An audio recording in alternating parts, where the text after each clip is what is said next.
5278 Hall Road in Ahira, the honeybee capital of the world.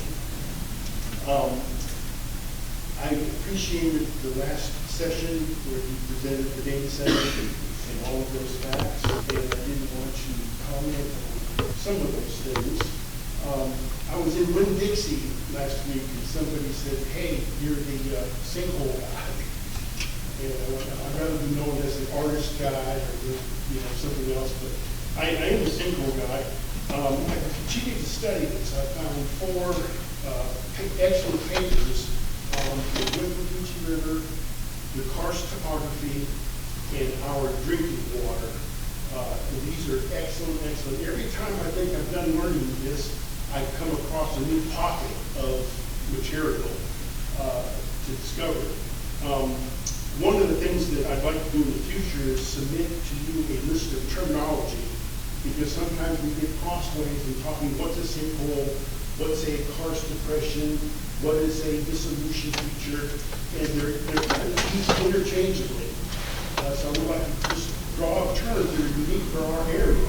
A lot of the study of karst, a lot of the terminology comes from Eastern Europe, so they have almost unpronounceable words like Molina, like Ubala, and things like that. So I'm going to draw up something for our area that's recognized by UGA, University of Florida, for terminology.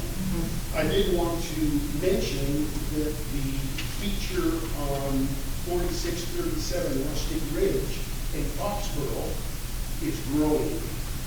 It's now extending from almost the street into the man's garage. And it's pretty much doubled in size. I believe this is what is referred to as a fluvial pipe. And fluvial pipes occur when water is moving underground and removes the sediment. I'm also pleased to say that I did see about 8 cubic yards of coarse sand dumped in the man's front yard, much to the delight of all the cats in the neighborhood. I get to be over there where I don't see a cat sniffing around in a pile of sand. This concerns me because what this shows is this is an active system. On a karst topography, what you have is a platform that has dissolution cracks in it. There are stress cracks that open up, water goes through, and it makes a series of little channels and valleys. Sometimes they're a few inches, sometimes they're a few feet, sometimes there's tens of feet. I think in some of these studies, and some of the ground penetrating radar, some of the electrical analysis seems to indicate that our whole area here is sitting on top of these underground channels. They're subterranean channels. This is where the water moves through. Water is very lazy. It goes in the easiest path. My concern is on not necessarily the data center site, because I'm going to talk about that at another time. My time is running out. But on the area east of the railroad tracks, there's an area east of the railroad tracks that's almost inaccessible. It's very heavily forested. It has a lot of steep terrain. It's about 8 feet between the top of the crest and the river.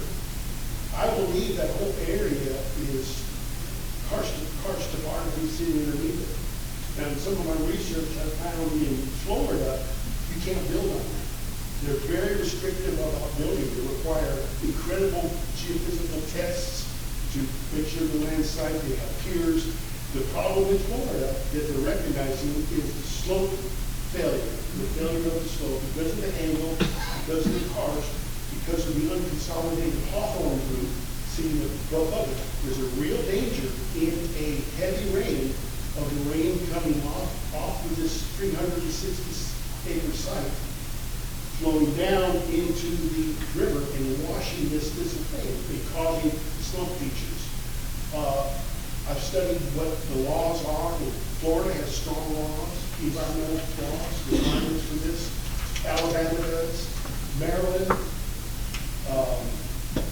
Pennsylvania, Michigan, Ohio, wherever you have karst topography, you have very strong environmental laws.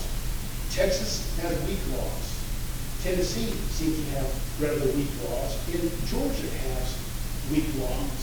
And I want to stress that in the ordinances, when you're drafting up the ordinances, we need to address this fact that this is perhaps maybe an unstable ground. And we need to protect the aquifer. The river still is the source of aquifer. Anything that goes in there goes into the drinking water. Thank you. Thank you, sir. Next citizen to be heard, Dr. Treva Gear.